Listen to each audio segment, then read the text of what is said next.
Saya, Giring Ganesa, memberanikan diri mewakili generasi saya untuk maju sebagai Presiden Republik Indonesia di 2024. Giring Ganesa merasa cukup percaya diri untuk maju menjadi Presiden RI 2024 nanti. Giring merasa kemampuannya sudah layak, apalagi dia merasa belum ada sosok yang pantas dalam koalisi partai pendukung Jokowi. Ramai diperbincangkan, ex-vokalis grup musik Nidji itu sudah menyebar baliho besar bertuliskan Giring untuk Presiden 2024 ke sejumlah titik ibu kota. Karir Giring di politik bisa dibilang kurang moncer. Dalam pemilu 2019, dia gagal lolos sebagai anggota DPR dari Dapil Kota Bandung dan Ciamis. Meski gagal, nasibnya cukup beruntung. Partai Solidaritas Indonesia mempercayai sosok Giring untuk menjabat PLT Ketua Umum menggantikan Grace Natali.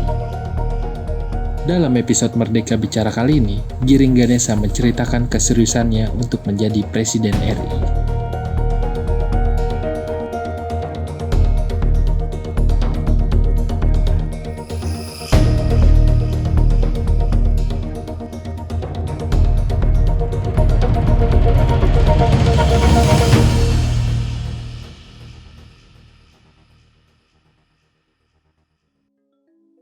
Kita masuk yang lagi rame lah langsung. Ini kan lagi rame jadi perbincangan jadi Capres 2024. Sebenarnya kita juga pengen tahu seberapa keseriusan seorang Giring untuk mewujudkan mimpinya sebagai Capres tersebut. Saya serius banget dan saya memilih jalan yang berat ini karena memang saya rasa di 2024 tidak ada yang calon presiden yang bisa mewakili generasi saya sih. Saya serius, bahkan saya siap untuk benar-benar selama 3 tahun ke depan bekerja keras. Selain orang mengenal saya, orang juga harus bisa tahu program apa saja yang saya akan perjuangkan.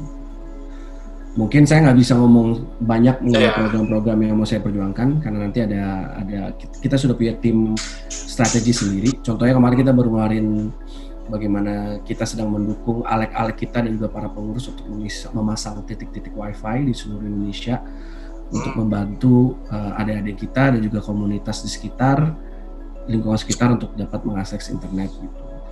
Itu salah satu bentuk bagaimana terus memotivasi anak-anak muda di PSI untuk terus bergerak dan membantu masyarakat di tengah pandemi ini sih. Terus ya itu karena salah satu program unggulan kita ada hubungannya dengan itu. Seberapa efektif sebenarnya dengan pemasangan baliho yang memakan biaya banyak tersebut? Sangat efektif, karena menurut data orang mengenal calon pemimpin mereka nomor 1 lewat baliho, karena lebih personal. Dan misalnya memang nomor 1 itu kan baliho, nomor 2 itu baru TV. Tapi kan balik lagi bahwa di TV itu kan tidak bisa kita setiap, dan itu jauh lebih mahal, bos. Iya kan? Jauh lebih mahal gitu. Jadi kita mencari yang kira-kira paling efektif. Ternyata memang by research, by data, baliho itu sangat-sangat bagus untuk pengenalan. Sudah berapa titik di Jakarta atau di Indonesia sendiri? Oke. Kemarin sih ada report ya sih. Tapi alhamdulillah banyak. Lebih dari 100? Kayaknya sih enggak. Kalau seluruh Indonesia kayaknya enggak. Jadi udah berapa titik? Kalau kita sih fokusnya titiknya adalah yang kita memiliki alek, juga yang kita memberikan dukungan pilkada juga. Lalu ini kan lu juga lagi keliling Indonesia nih. Apakah ini juga karena sindiran dari Sekjen PDIP atau pendukung lain, atau memang udah direncanakan? Bro, gue udah keliling Indonesia dari zamannya bandara Medan masih yang lama, bro. Sekarang udah canggih banget. Gue udah keliling Indonesia, belum ada jalan tol di mana-mana. Gue pernah nggak pulang keliling Sumatera, nggak pulang sebulan, keliling Jawa Timur nggak pulang 2 bulan gitu kan. Jadi kalau ditanya udah pernah keliling Indonesia, alhamdulillah udah, bos. Alhamdulillah udah banget. gitu. Dan disitulah gue bisa ngelihat luar biasanya perkembangannya Indonesia sih sampai detik ini kalau bisa di manage dengan baik. Sindiran Pak Sekjen gimana nih, Sekjen PDIP, soal kalau mau jadi capres ya keliling Nusantara dulu? Udah duluan bos, udah dari tahun berapa bos? Bahkan saya sudah lebih lama lah. Kalau soal partai koalisi Pak Jokowi kan pasti udah tahu dong, wis PSI lagi mau punya capres nih, Giring. Itu bagaimana tuh? Karena katanya udah ada partai warna biru merah ini yang udah ngedukung waktu itu statementnya. Ya minimal ya, dari pendukung Jokowi dulu lah, melihatnya bagaimana rencana beredar Giring. Very fluid lah ya. Yang jelas sih yang sekarang tugas kita di tim kampanye saya, tim pemenangan saya, plus juga ya di tim pemenangan saya sih sekarang fokusnya bagaimana kita bisa mencapai 5 besar lah ya dari calon presiden. Amen. Dan itu PR-nya sampai 2023 kan. Kalau udah sampai 5 besar, ya data kan nggak bohong ya bro ya, ya kan? Data kan nggak bohong. Kalau misalnya memang benar nyampe titik itu sih baru sih pasti diskusi-diskusi koalisi akan lebih lancar sih.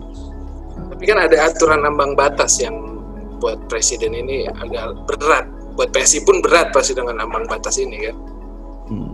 Ya makanya bro, kita kerjanya dari sekarang men.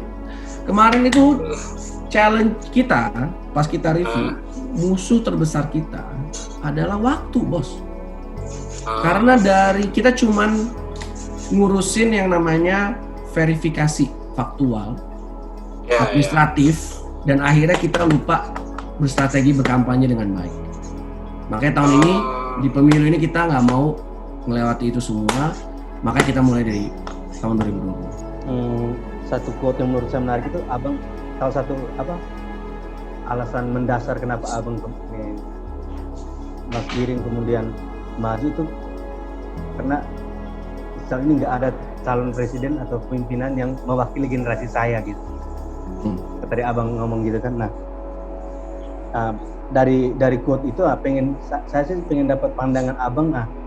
Karena tadi bilang nggak ada pemimpin yang mewakili generasi saya. Nah, sejauh ini pandangan abang sendiri deh. Nah, sejauh ini kontestasi kepemimpinan kita di tingkat pusat itu seperti apa? Karena tadi dihubungi dengan apa? Tadi abang bilang nggak ada pimpinan yang mewakili generasi saya gitu. Maksudnya generasi saya tuh adalah gini, kita itu di dunia bisnis itu bergeraknya sangat cepat kan ya bro, gitu, bro Fritz ya. Bergeraknya sangat cepat, dinamis. Contohnya tiba-tiba Tokopedia aja sekarang sudah unicorn, habis itu juga Gojek juga wah cepet banget berkembangnya. Habis itu juga startup lainnya. Kita kalau nggak ngomongin startup, kita ngomongin juga perusahaan-perusahaan besar sekarang juga dinamis banget, investment lah kemana-mana.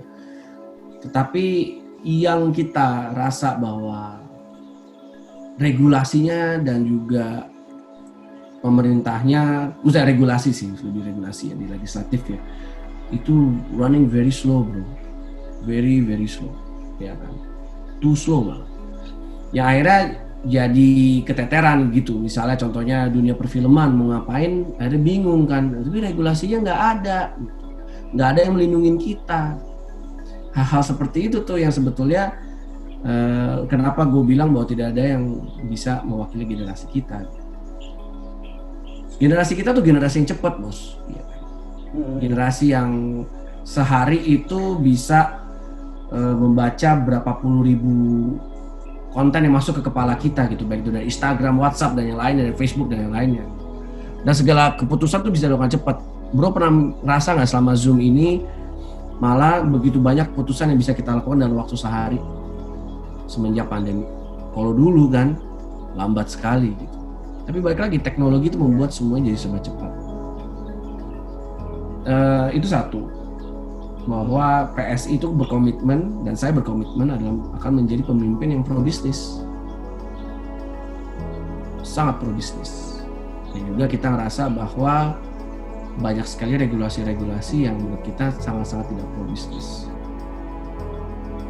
Maka nanti ada di ke depan ada satu materi campaign kita yang lumayan bikin geger lah. Tapi saya yakin bikin geger tapi bakal makin diserang. Kalau emang nggak di koalisi partai pendukung Pak Jokowi sekarang, Bro Giring nggak ngelihat ada sosok itu, makanya akhirnya mencalonkan diri. Ada sih, kalau misalnya di kapal, kita ngomongin kapal ya. Cuman kan sekarang kita tahu yang ada yang digadang-gadang ada beberapa nama lah ya. Iya. Tapi kalau yang digadang-gadang beberapa nama itu menurut saya belum ada yang bisa. Iya. Yang Nggak merasakan cocok sama. yang merasakan apa yang kita rasakan gitu. Iya. Sebagai keluarga Nggak cocok muda. Nggak cocok sama kriteria Bro Giring yang tadi disebutin untuk menjawab kalau kita ngomongin di kapalnya keseluruhan, memang ada beberapa yang menurut saya sih ya asik nih kalau misalnya kita bisa kolaborasi gitu misalkan. Deklarasi udah, kampanye semakin masif, tapi kalau gue lihat di sosmed feedbacknya justru bully gitu. Head speech tuh gimana counternya tuh? Soalnya banyak juga kan nih kayak generasi kita juga main sosmed gitu, justru pengen munculin identitas mewakili anak muda, justru malah dibully di sosmednya. Gimana tuh counternya, Bro Giring? Salah satu cara adalah leading by example, bro. We lead by example. Menurut gue sih satu cara cuma itu doang. Dan lead itu ya harus keringetan. To be a leader ya lo harus siap keringetan. Lo harus tunjukin bahwa lo kerja keras. Karena ya yang gue rasa adalah orang-orang yang mencibir dan yang lain adalah orang-orang yang gak pernah ngobrol sama gue, gak pernah nyentuh sama gue. Dan orang-orang yang balik lagi gitu bahwa mungkin mereka nggak punya mimpi yang besar gitu kan. Tapi balik lagi, hampir semua pemimpin yang besar selalu mulainya selalu kayak gini kok, ya kan? Iya. Kita ngomongin kayak misalnya Abraham Lincoln juga awalnya juga berat bos. Berapa kali dia nyoba gagal terus kan untuk masuk ke pemerintahan. Tapi sekali-kali dia nyoba jadi presiden, malah sukses, dia menang. Ya, semua orang pasti melewati ini. Kita yang punya visi besar dan mimpi besar, memilih untuk jalan yang berat. Karena kita tahu dan punya keyakinan kita pasti akan bisa menang dan juga melewati ini dengan baik. Jadi, dan caranya gimana untuk meyakini? Satu-satu cara ya adalah, kalau misalnya ini bukan masa pandemi, pasti gue akan setiap hari berusukan untuk di Indonesia.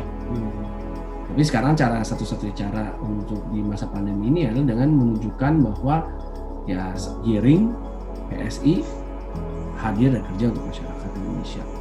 Tuh, bagaimana ketika Bro Giring share tentang keinginannya ingin jadi capres dan publik sendiri apa aja nih pasti kan mau jadi capres ya Pak, ini tolong ini itu bagaimana sih responnya yang di-share ke Mas Giring?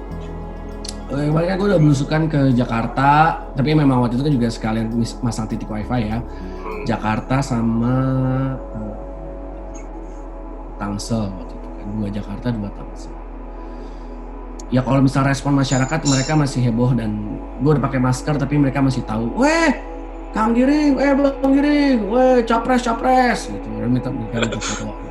Padahal gue udah pakai masker, gue juga mereka tahu dari mana gitu. Rambut udah gak keribu padahal. Rambut udah dikuncir gini juga gitu. Dan kalau misalnya ditanyain mereka curhat apa, banyak yang curhat. Kalau misalnya ibu-ibu, masalah kuota, ya, masalah kok guru-guru nggak ngasih kita slack dikit sih gitu. Maksud mereka adalah kita kan nggak punya gadget banyak, kita juga kuota terbatas, tapi kok mereka nggak ada yang ngerti gitu kan. Nah itu. Terus habis itu ada lagi kalau yang sesepuh atau tokoh masyarakat ngerasa bahwa anak mudanya pengangguran akhirnya jadinya pakai narkoba gitu kan. Kok daerah yang lain tidak diberikan kesempatan untuk meng-hire mereka gitu, membuka lapangan pekerjaan gitu kan. Jadi banyak gitu curhatan-curhatannya gitu. Kira-kira nanti mau kolaborasi dengan capres atau cawapres yang kayak gimana nih? Kalau menurut gua pasti kalau gue kan ngerti di dunia bisnis, di kreatif, Di kebudayaan itu kan trait-trait unggulan saya lah ya. Ya. Dan di politik juga mengerti gitu. Tapi menurut saya kalau nanti siapapun yang cawapres saya adalah orang yang benar-benar punya pengalaman di di pemerintahan juga, dan siap dan memiliki keresahan terhadap pengalaman dia juga, dan bagaimana dia butuh ide-ide kreatif untuk bisa bikin pemerintahan bisa mensupport bisnis semaksimal mungkin. Karena saya yakin bisnis lancar, lapangan pekerjaan semakin banyak, dan orang akan semakin sejahtera, uang yang beredar juga semakin banyak. Menurut saya sih gitu. Saya jujur aja senangnya di PSI, ide-ide kreatif saya itu bisa saya terapin gitu. Jadi dan ya PSI juga adalah partai yang sangat terbuka dengan egaliter kan. Jadi kalau idenya bagus, ayo kita jalanin. Wah gitu.